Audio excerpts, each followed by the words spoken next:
Hello, dear ones. I'd like to normalize vulnerability, authenticity, rawness, and expression. So here I am beginning more of this deepening with all of you here. And I wanted to speak more about this today and share a little more personally about some things I've been going through, about the human experience and then the soul experience coming together and the polarities. So first, to show you, if you can see my eye, my left eye is quite swollen up. This is actually really 30% of what it used to happen to my face. And it all began last year, I believe it was in October, when I was in Portugal. And it was my first time in Portugal. I ended up staying there 4 months. It was a deep initiation into coming into myself. And what really began that was a car crash. My first car crash I had on the freeway. I wasn't hurt. I was exiting one freeway, going into another freeway and making a sharp turn, and it had just rained, so it was the first rain of the season and the roads were slippery, so the car really lost control. I couldn't, it kept going left and right, started swerving, and I couldn't have control of it, and it really hit the fence on the freeway. So the car was damaged. There was nothing on my body until the next morning. I woke up and I had this huge swollen up eye, top, bottom, where I could barely open my eye. And this is when my initiation began. So for the next weeks and months to come, this will happen to me once in a while. I'll wake up in the morning and there'll be a swelling in my face. Sometimes I had this big ball right here in the middle as like a unicorn. Sometimes it will move to my eye. I've had it even on my chin. And it was mostly everything really on my left side. It wasn't until recently that was the right side that experienced some of this. And I really intuitively didn't have any concern with what was happening. I knew it was asking for my attention. And the left side is the feminine side. And I really went deeper than ever before in my listening, in my tuning in my energetic and emotional awareness of what was happening in my life, and really asking for this guidance of how am I meant to show up in this existence that it's so true and authentic to me, beyond of what I've been told, learned, programmed, that really feels good and right for me, that is not beyond on meeting anybody's expectations, that is not about people pleasing, that is really me being real with who I am. So this was like a shamanic process of what was happening to my face, because it was this type of sensitivity and vulnerability that was exposing me to in a different way. And now that I'm sharing this with you, just feeling into how much of what something happens to us where we don't want to show ourselves and we hide.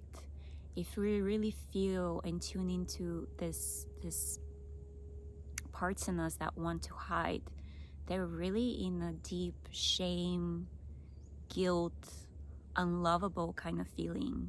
They are hiding because they don't feel worthy or loving to be seen like that. Like, always something is wrong with me if this is happening. Something is wrong with me if my eye is swelling up, if my face is going with this. It's not beautiful, right? All those voices that say that. And I'd like to challenge that norm. I like to say no, no more. I like for all of it to be exposed, because all of it is so beautiful.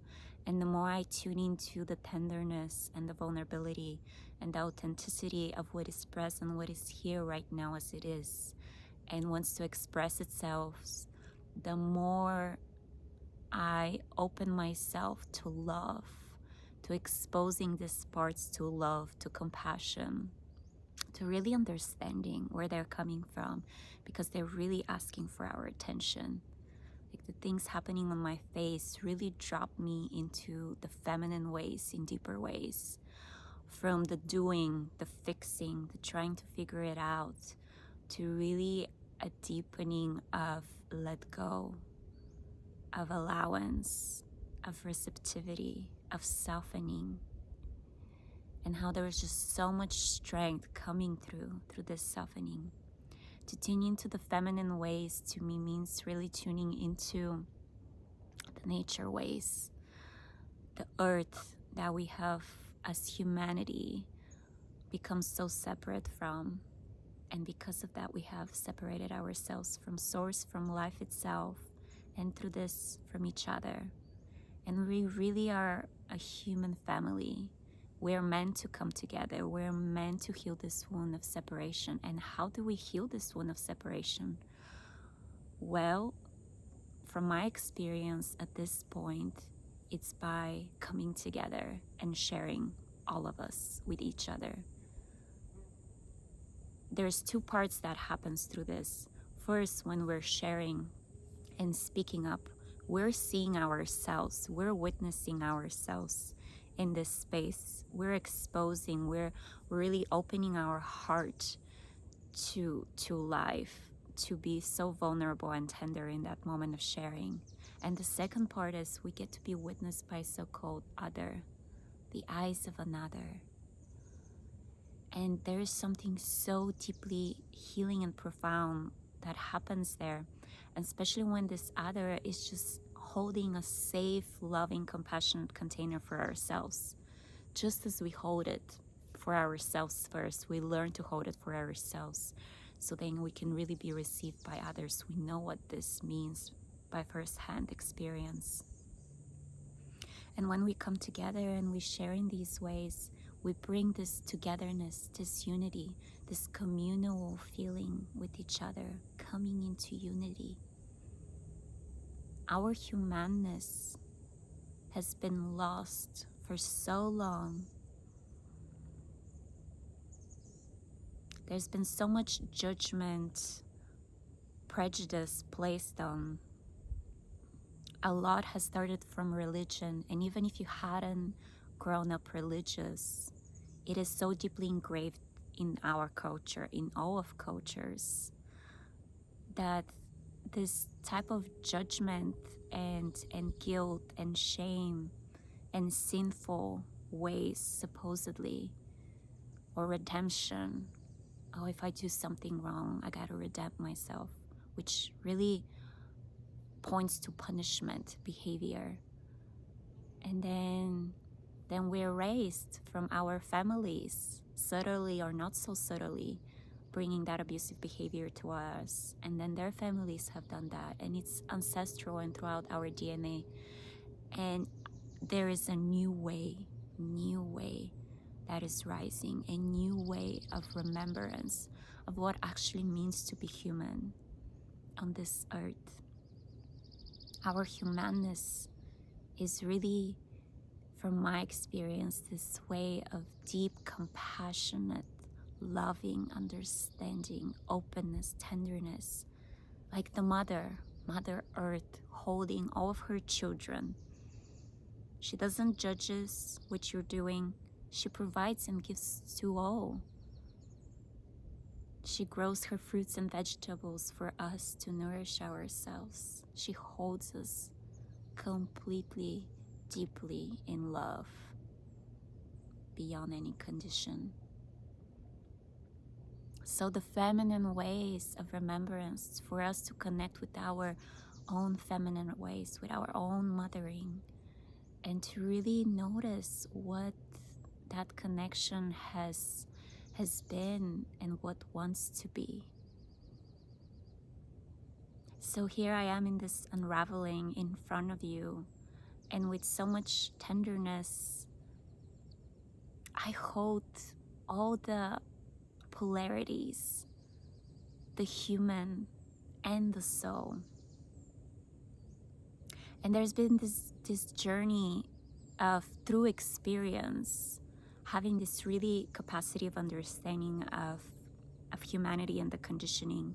So from one spectrum, the way we can cope, we can dissociate, either through alcohol, through relationships, through sex, through work, everyday ways of just dissociating instead of really tuning here with how am I feeling, how am I being, how am I nourishing, how am I loving. So this spectrum of dissociation, the rat race, and then the other spectrum that I have really close encounter with is the spiritual materialism, the spiritual bypassing, where let's bring it all to love and light, let's ascend up and out through the body. I don't want to be here, I'm ready to get enlightened and leave this plane. To me, it's just the same type of dissociation, the same type of numbing mechanism, just expressed in a different way. Not wanting to be with the human. And here we are on this earth. Why would we be having this human experience if it is not to fully have the capacity to bring this so-called heaven on earth? That there is a different way of living, experiencing this human life. So these polarities, I am devoted in meeting them in the middle, within my heart, where the human and the spiritual come together, and they're in union, they're in harmony, which means really all of it gets to be shared, all of it gets to be expressed, all of it gets to be exposed. All these different versions of myself that I have been, my childhood, adolescent, all the things that have happened to me, it doesn't mean I need to identify with them, right? So much of spirituality points to that. Sure, I don't need to identify with it, but I can still harness and bring the wisdoms, the gifts, the lessons from what I had experienced and share it. First bring it, integrate it within myself, understand it, and then share it. Because it's this storytelling, this art of storytelling we had lost. And now there is a new story, and we are remembering, and we are bringing more and more forth. So I am being this that I want to see more of in the world. I am holding myself accountable to showing up and sharing myself, and holding polarities, holding the so-called parts that still feel unworthy to be seen and exposed, while also holding complete love, compassion, and acceptance for them. The mother loving her children, doesn't want to fix them, change them, ask them to be something else. It allows them to throw a tantrum, to be angry in the moment. And then that energy actually gets to be exposed and alchemized. That is the true alchemy to me. This is what feels true in my body, in my resonance, in my heart.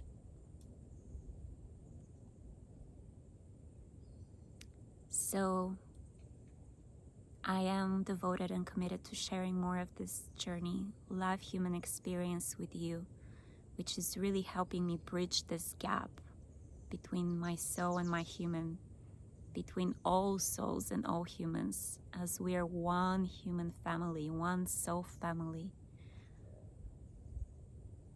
And the more we create this realization, the more we embody it, integrate it, share it, express it through action, this is what will create this change we want to see in this world. This is what creates the ripple effects, the energetics spirituality so speak of.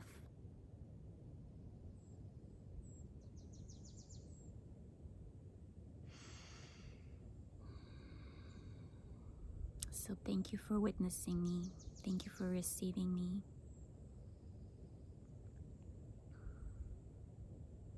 And as you witness me, you witness yourself.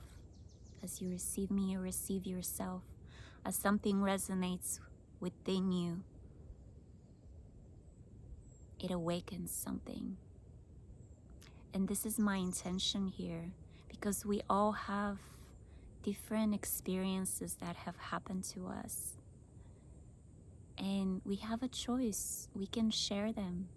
And we also have a choice from where we share them, because that's the big difference that also occurs. If I'm sharing something that has happened to me from a place of victimhood, and I'm blaming some kind of circumstances for what has happened to me, then I am in this deep state of forgetfulness, of separation from life itself. But if I had actually taken the time and I have felt what has happened to me, I had felt it in my body, and through this feeling, it has brought this deeper awareness, understanding of what is the lesson of what has happened to me. Then I get to share this from a space of wisdom, lessons being received, because all life is here for us. All life is here to support us. It's this deep core wound of separation that we have forgotten we're one with the mother, one with the earth. Nowhere to escape, up and out. It's in and through the body that the true aliveness, the true awakefulness, we wake up and we rise in consciousness. Our consciousness is here for us to remember who we are and to come together as one. And we can't do this in hiding. The only way is for all of it to be exposed, for all of these parts that have been hiding for so long to be exposed, and to know, oh, I can be loved too. There's nothing to fix here. I can be loved too. Because I am that love. We are that love.